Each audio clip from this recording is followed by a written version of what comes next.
So I'm just going to show you guys how I mix up the bread.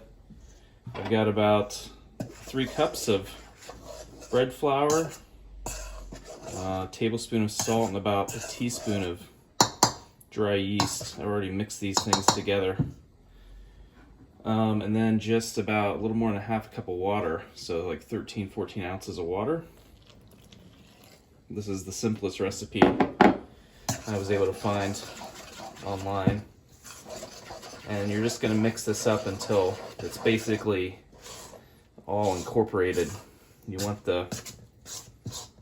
all the dry flour to be sort of in one big lumpy mass, and it's going to take just a little while, a few minutes. And it's about 10 o'clock at night now. I'm going to bake this tomorrow morning after I've done a little folding of it.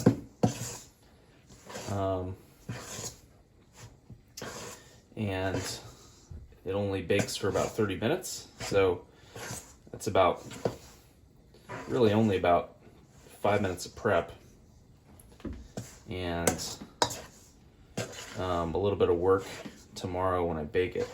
But it's a very simple recipe. You'll see it's kind of turning into like this clay sort of mass. It's not super sticky. And you're just trying to get all the dry dough incorporated. And I just used some water was slightly warm. I think it helps the yeast get going if the water is a little bit warm and not cold. But really you don't have a lot of kneading. You sort of fold it and let it rest before you bake it to give it more structure.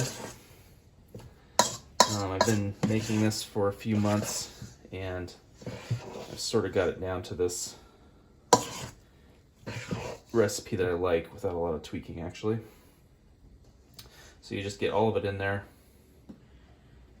It's one big sort of mass now, not runny, pretty dry actually. And you just cover it.